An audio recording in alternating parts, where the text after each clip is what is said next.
This cell that's moving south of Burnett, that was the tornadic cell, but we have another little piece of the storm that's to the north. So we're not over yet. Not necessarily the one to the north is tornadic, but it is definitely going to produce some very heavy rain. And on top of the rain that we've had over the last couple of days, we could see a quick flash flooding event. So we're monitoring that closely as well. And keep in mind, with any severe thunderstorm, winds gusting up to 60 miles per hour or higher. Also, we could see large hail in excess of an inch or larger. That constitutes a severe thunderstorm warning. And again, we have the warning going on in Burnett County and that tornado warning now near just south of Burnett, north of Marble Falls. Now, it has skipped you in Marble Falls. We are not going to see this storm move through, but I'm sure you're seeing the lightning, you're hearing the thunder, you're probably getting a lot of the wind from this as well. So just keep in mind it's to your north. You do not want to be outside anywhere close to this storm. Lightning strikes could go at least 20-30 miles from a storm. So again, don't be outside during this. If you have plans this evening for soccer games, softball games, I know all my friends play kickball, you know, you just want to keep in mind that any storm that rolls through, you want to make sure you're inside a sturdy structure to stay safe. If you're joining us, we're almost to the end of the hour and almost to the end of our warning here. We do have a tornado warning that remains in effect for Burnett County. It has now surpassed the city of Burnett. It's south of that area, but it goes until 7 o'clock. We still have yet to have any ground truth to the tornado, but we did have a storm spotter that reported a rotating wall cloud that was near Castroville and also one in south near San Antonio and Medina County. So two storms out in the hill country are producing potential for a tornado and very gusty winds. So with these cells as they're moving through central Texas over the next couple of hours, we'll have to watch these very closely. We still have a couple more minutes, at least 2 more minutes on this warned storm in Burnett County without any type of reports. I wonder if the National Weather Service will keep this warning going. But with the velocity here, still with that couplet of red and green, you know what? I wouldn't put it past them to keep the warning going. So we will be here with you all evening as long as this storm is still warned. You can see now the strongest part of the storm is moving just east of 281 south of Texas 29. Lucky enough, this storm has been mostly in rural areas, so it did not move over the city of Burnett, did not move over Marble Falls. Just moved north of Buchanan Dam, put down some pretty good rain up around there. But again, it is moving to the southeast. At last check, it was moving to the southeast at around 30 miles per hour. So with that, let's see. Let's put a track on this. It's moving to the southeast around 30 miles per hour. The strongest part of the storm just east of 281. Should put it, here we go, near Leander at around 7:45, near Cedar Park at around 7:45 as well, Anderson Mill almost 8 o'clock. So within the next hour, we will be tracking this strong storm as it moves from Burnett into Williamson and Travis County. Also want to zoom out a little bit and see, since we've been focusing on this storm, let's see if we've had any other ones pop up a little further to the west. Well, a little bit to the north, closer to Waco, we've had several little isolated storms there as well. Let's see if any of these have warnings on them. No, we have a flood warning up around McLennan County, but no severe thunderstorm warnings or tornado warnings. Still, the one for us is the one in Burnett County. There you can see the bright yellow, that's a severe thunderstorm warning. The bright red, that is the tornado warning. So again, that is extended through Burnett County and San Antonio. If you're watching us from there, you can see that the very western part of the city under a tornado warning into Medina County. These isolated cells that have popped up within the last couple of hours did originate in an area that had a lot more heating throughout the day. I actually had winds or had temperatures up to 80 degrees or so. In Austin, we stayed in the 70s, so that may have helped us out a little bit with the severe threat. But again, at any point, we could see a severe thunderstorm warning pop up or a tornado warning. So we'll definitely be here through the rest of the evening. Okay, we've hit 7 o'clock. I do believe that the National Weather Service has canceled that warning. Let's just double check here really quickly. And they have allowed that warning to expire, did not reissue it. Producers? Are we, okay, so we are going to wrap up everything. So since we have the warning is not with us anymore, keep in mind we have a severe thunderstorm watch in effect until 11 and a tornado watch for San Antonio until 11 as well. We'll send now to Capitol Tonight.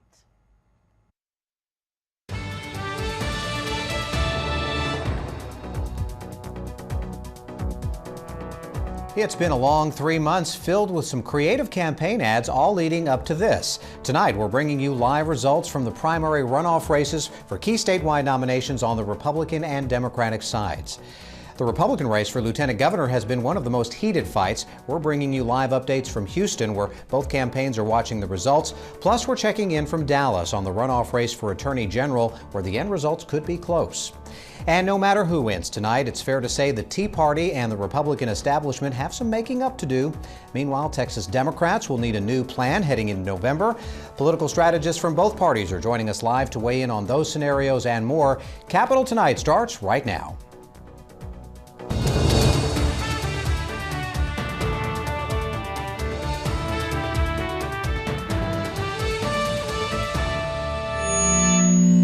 Thanks very much for joining us here on a special Decision 2014 edition of Capitol Tonight. I'm Paul Brown. We will continue bringing you live updates on the severe weather moving through central Texas. But first, we're looking ahead to a busy night in Texas politics. What's been a year-long primary election process will come to an end this evening. Voters across the state are deciding which candidates will represent their respective parties in the general election in November. Let's get right to it. The big race we're watching is the Republican Lieutenant Governor's contest. Senator Dan Patrick is hoping to oust current Lieutenant Governor David Dewhurst. Patrick finished first with a double-digit lead in the March primary, and it's been a nasty fight ever since. The race has been full of negative campaign ads, fiery debates, and personal attacks. Our Karina Kling and Leanne Wallace are in Houston, where both Patrick and Dewhurst are awaiting the returns. Let's start with Karina, who is with the Patrick campaign tonight. Karina?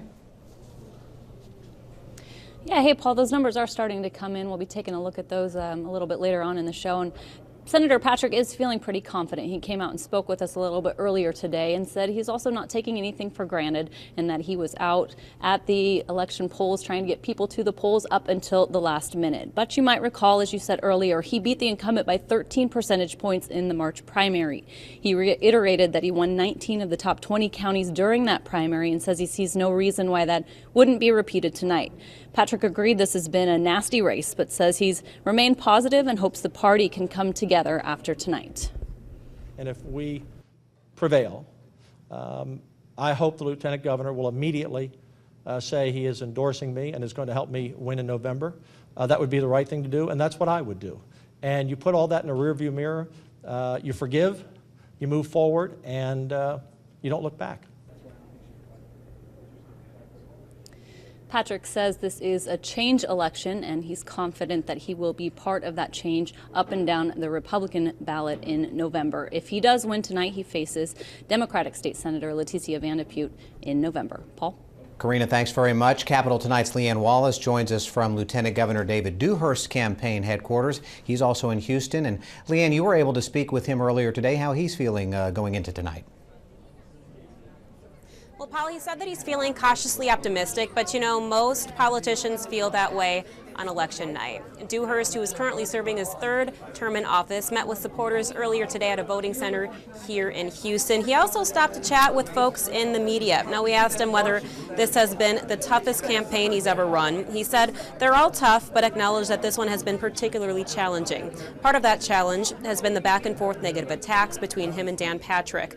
Because the campaign turned so ugly at times, some question whether the name calling is going to actually help Democrats this November. Dewhurst, however, doesn't think the finger pointing within the party will hurt Republicans.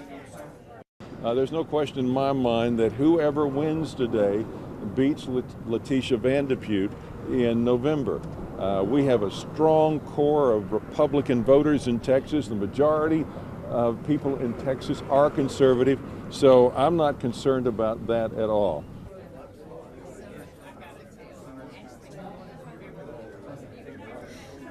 Well, as far as winning here tonight, Dewhurst said that he believes that there actually are more Texans who support him, but whoever wins this race will really depend on who turned out to the polls today and who stayed home. Paul. All right, Leanne, thanks very much. After the break, we should be getting an early look at some of those returns. Plus, our Capitol commentators will be joining us. But first, let's check in with our Mary Wasson. She's tracking some severe storms from our Weather Center. Mary?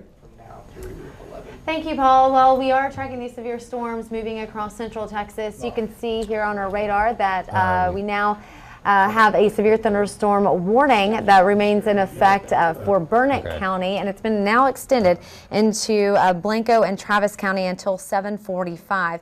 This storm in Burnett County actually had a little bit of rotation, so we had a tornado warning on that storm until 7. Now it's been exchanged over to a severe thunderstorm warning. It's capable of producing quarter-sized hail, damaging winds in excess of 60 miles per hour, and it's located about 6 miles northeast of Burnett, or of Marble Falls, also to the southeast of Burnett, and it's moving to the southeast at around 30 miles per hour. So to put a track on this storm, should be moving towards the southeast at around 30 miles per hour. So it'll start getting closer to Metro Austin. So Smithwick at around 7:15, Spicewood around 7:23, Lakeway about 7:45, Bee Cave closer to 8 o'clock, and then closer to downtown near Barton Creek at around 8:04. So again, we are tracking these storms as they're moving across central Texas. This is pretty much the only one we have here in our area, or at least the immediate area. We have a couple to the north near Waco, getting closer to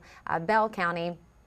So we'll have to watch those closely as well. And also to the south there near San Antonio, we've had a couple of storms there. In Medina County, we have a tornado warning with that cell that's moving due south just to the west of the city. So yeah, we've had some isolated storms here and there through the afternoon and evening, and we have that severe threat that continues until about midnight. A severe thunderstorm watch remains in effect for Travis, Williamson, Burnett, all the way up through Bell County until 11 o'clock, and then a tornado watch is in effect for Gillespie, Blanco, Hayes, Caldwell, and down towards San Antonio. That's a tornado watch until 11 o'clock. So we're going to watch these storms over the next several hours. But first, again, this one that we're definitely keeping an eye on for the next 45 minutes is the severe thunderstorm warning that's moving through Blanco, Burnett, and Travis County until 7:45. Stay tuned.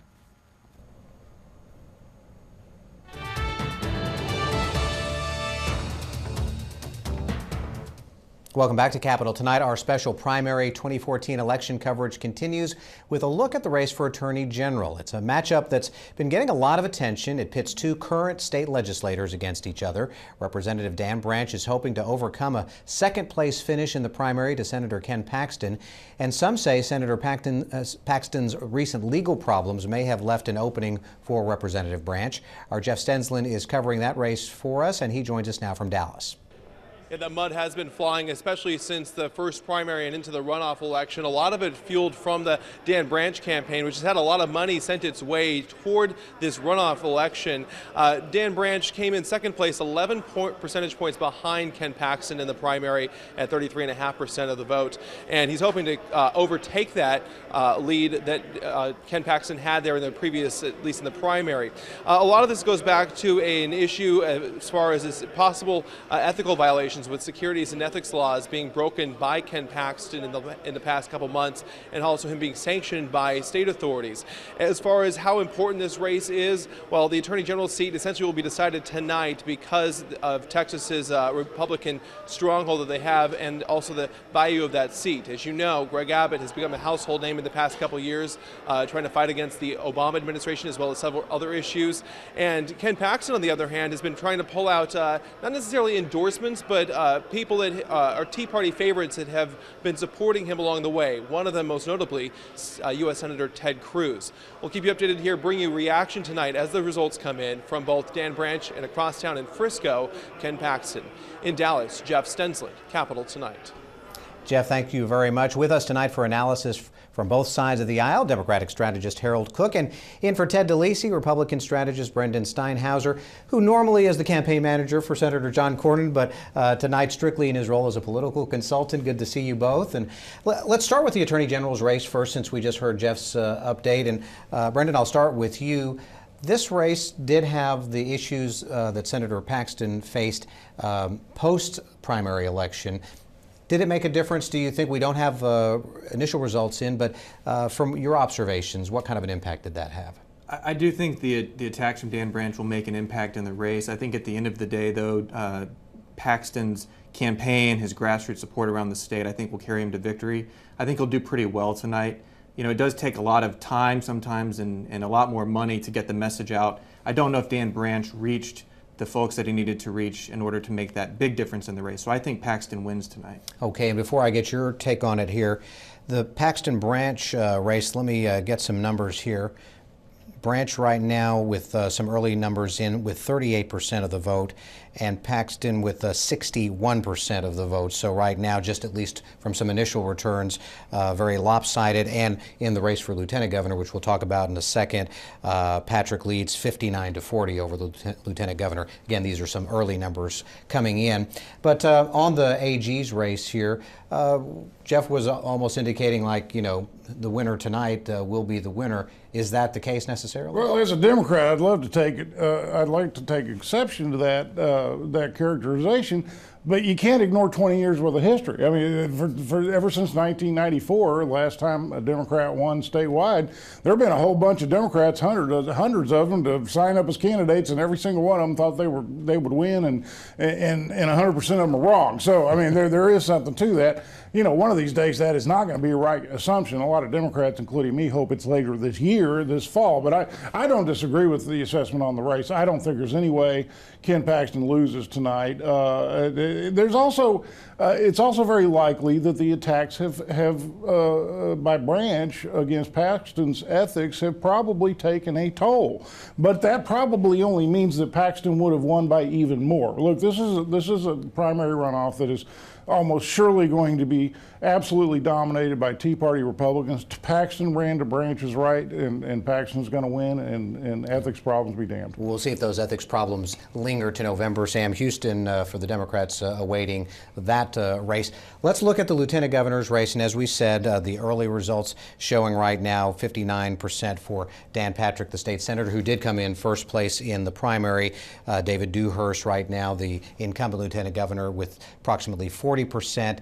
Again, very early numbers, but very telling numbers. And but let's look at, there was the last ad that David Dewhurst put out that we had a chance to see today, and let's take a look at it. David Dewhurst, Lieutenant Governor, you gotta love saving babies, protecting ladies, the most pro-life candidate. Now, as much as I want to continue playing the rest of the ad there, because I'll admit it, I'm in the era of disco. Finally, disco got into cable dance party right here. Finally, disco has made it into the lieutenant governor's race. But you know, we saw the positive ads as we had been talking about over the past few days in the last stage, like you typically would see, as you guys have been telling me. Your thoughts on the final, push by the Dewhurst campaign? Look, David Dewhurst is not electorally in trouble because he's not a conservative. David Dewhurst is electorally in trouble because he does not resonate with voters, and he's kind of tone deaf about that. That ad is a perfect example of it. I can't imagine the first human being whose mind would be changed by that ad. But I'll just echo what I said in the Attorney General's race. The Tea Party's going to dominate tonight on the Republican primary runoff, and Dan Patrick successfully ran to Dewhurst's right, and Dan Patrick's going to prevail, in my view. Was there anything that the lieutenant governor could have done differently over the course of this very long 3-month primary runoff that would have made a difference? I think if he would have communicated more effectively, I think he could have done better and outperformed his current situation. But you're going up against a guy, Dan Patrick, who's very clear about what he believes. His speeches are very crisp. He delivers the message. I know what he stands for. I know the promises he's made to cut property taxes, secure the border, push for school choice, appoint Republicans to committee chairs. So I think that it's just a better candidate in Dan Patrick and a gentleman who can communicate the message so effectively, whether it's a small group or on TV, and I think that at the end of the day is the biggest advantage for Dan Patrick. I think for our segment here we have about a minute left, so let me just quickly ask you, Leticia Vanderpute, the Democratic nominee, she's around 10 o'clock tonight, maybe sooner. She's going to give her comments about the outcome of the Republican side. What does she say tonight? I think she probably comes out pretty forcefully, both in terms of what kind of candidate she's going to be and in terms of what kind of candidate she expects, what kind of nominee she expects Dan Patrick to be. Look, this is kind of a dream situation for Leticia Vanderpute. I mean, it's as dreamy as it gets for a Democrat. What you always have to have in a race for it to make a real race is a very, very clear contrast between the two candidates. And what you've got in Dan Patrick is somebody who's offended an awful lot of Hispanics in the state versus the Hispanics. So, I mean, I think it's a good deal for her. Now, Brendan, I'm going to give you the chance, because you're going to be here with us, as is Harold, for our election night coverage, to give you your opportunity to say what Dan Patrick perhaps says about his opponent Leticia Vanderpute tonight should he win. So stand by for that. We'll see you both here in a little bit. Next, the Quorum Report's Harvey Kronberg joins us for election night coverage. What are we to make of the Tea Party in Texas after tonight? More on that, but first, Mary Wasson joins us again with a severe weather update. And Mary, how are things looking right now? Well, we still have some severe weather out there, especially to the west of the Austin metro. We have one warning we want to pass along to you. This is a warning for Burnett, also moving into Travis and Blanco County. It's moving to the southeast at around 30 miles per hour. This storm was actually tornado warned. It had a tornadic signature with it. It had a wall cloud with it reported back near Burnett and Buchanan Dam. But now it just has the potential for very heavy rain, large hail, and damaging winds in excess of 60 miles per hour. So again, this storm is located in extreme southeastern Burnett County. It's moving into Travis County, so heads up, Jonestown, Lakeway. It'll move to the east of you and Marble Falls. And with this storm, it has produced a little bit of hail. We haven't had actual reports, but our hail tracker has indicated some larger hail to the northwest. You can see not as much now, so mainly a heavy rainmaker, lots of lightning, lots of thunder, and maybe some very gusty winds. But here you go, moving towards Smithwick right now, and eventually it'll move towards Jonestown, thinking Laga Vista, by around 7:36 or so. So in the next 20 minutes, Hudson Bend around 7:45, Anderson Mill almost 8 o'clock, as well as Jollyville, and then eventually Westlake Hills just after 8 o'clock. Now we have one more cell that's to the back end of this one. It's a completely separate one. It's not warned right now, but is now moving through Burnett, so with very heavy rain right along 281, also Texas 29 there. And with this, again, gusty winds in excess of 60 miles per hour, large hail, and very heavy rain. And our hail tracker indicated over Buchanan Dam, or just north of that. It's a little bit larger now. It's not showing up anything. So we may see some of these storms starting to wind down just a little bit, but we do have a severe thunderstorm warning, or excuse me, a severe thunderstorm watch that remains in effect for most of the area until about 11 o'clock, and that does include Burnett, Williamson, Travis, and up through Bell County. A tornado watch remains in effect for San Marcos. So that area southward towards San Antonio, and it includes Gillespie County. So Fredericksburg, you're under that as well until 11 o'clock. Huge upper level low is sticking with us for the next day or so, so we still have another chance of rain Wednesday, Thursday, and Friday. So we'll keep you posted this evening as well as the next several days. Now let's take it back to Capitol Tonight.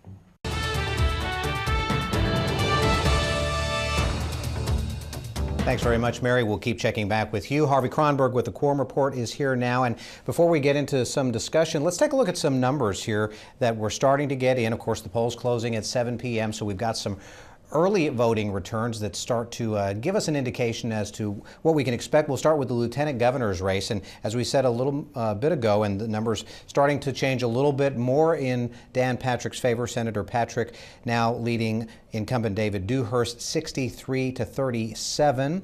Let's switch over to the Attorney General race, which we've been previewing from Dallas. That is the other one that has been pretty contentious as of late, and in that particular case, we saw that Ken Paxton, the Tea Party favorite here, with 62% of the vote now.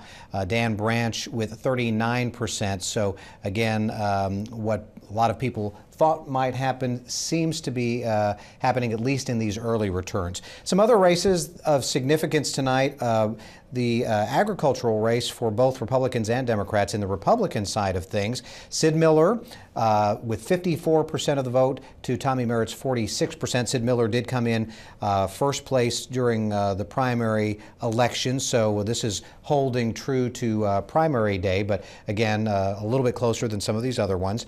And on the Democratic side, take a look at this. Jim Hogan, and we finally have a photograph for Mr. Hogan, who is a farmer and also insurance salesman who lives outside of Cleburne, a little shy of the media, very nice gentleman, but out of nowhere came in first on primary day, and he is leading Kinky Friedman, who came in second over the established Democratic Party favorite. So the two underdogs here neck and neck, but Jim Hogan, the true unknown, with 54% of the vote. Again, these are early numbers, so we'll have to see how things shake out statewide as returns keep coming in.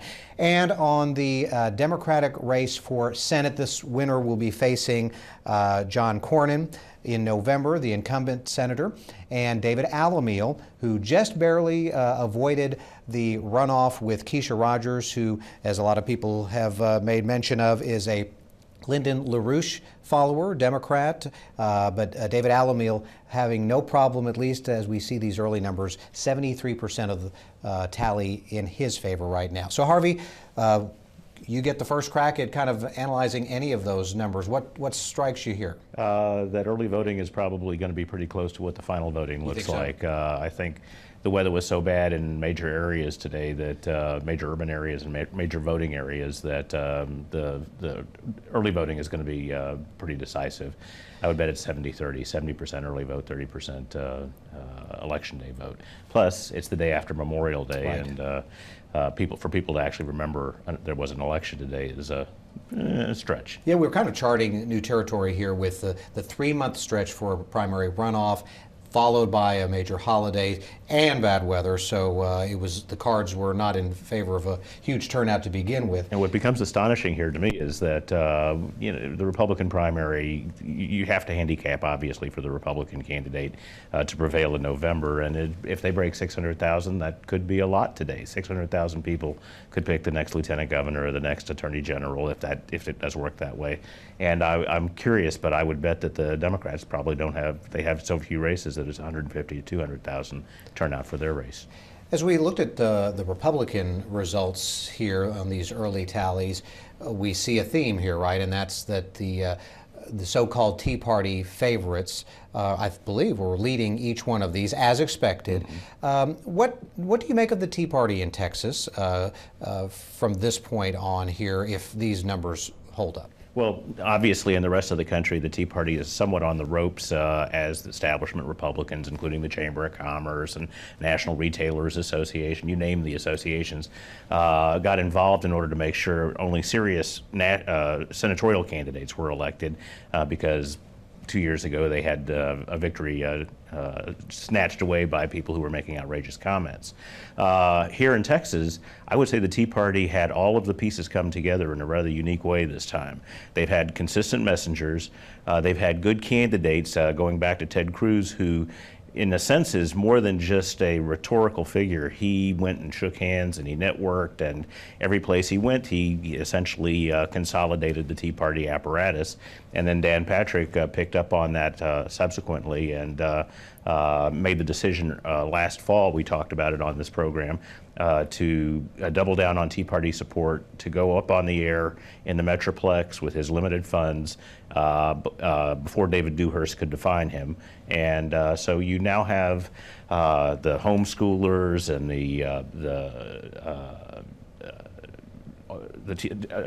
evangelicals, all these different groups that would not normally be associated with Tea Party folks all coalescing.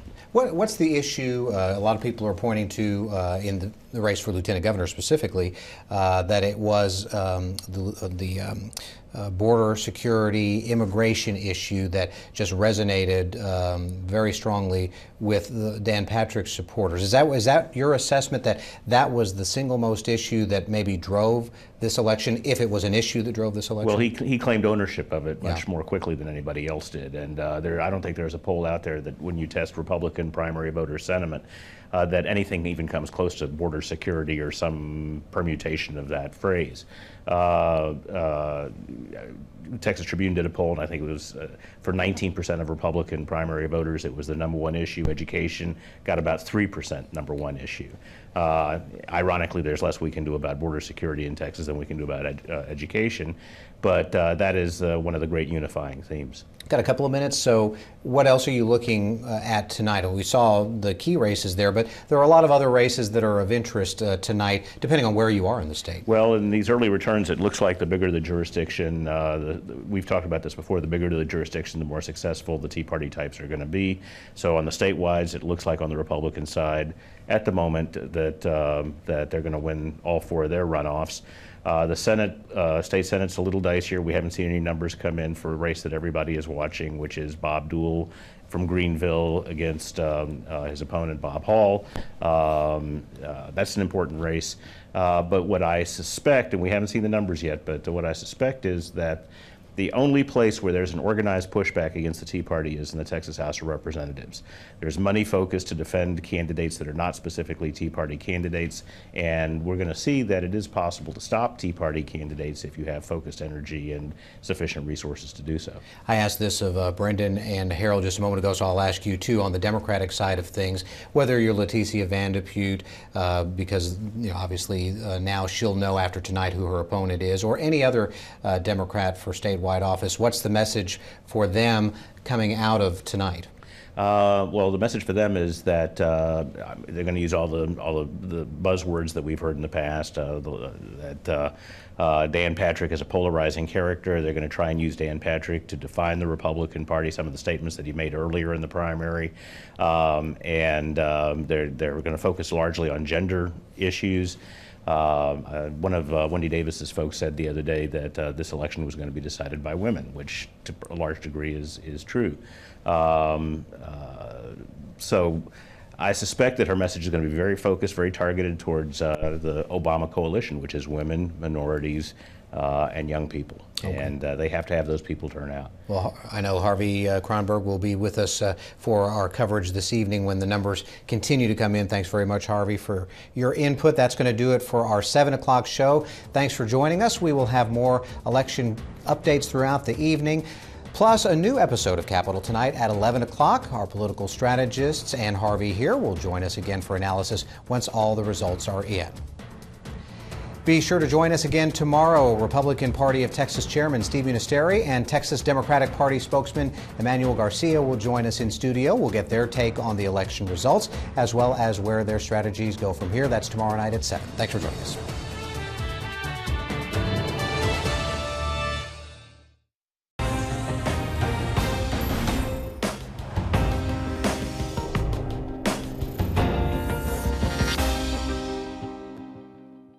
Football isn't just a game of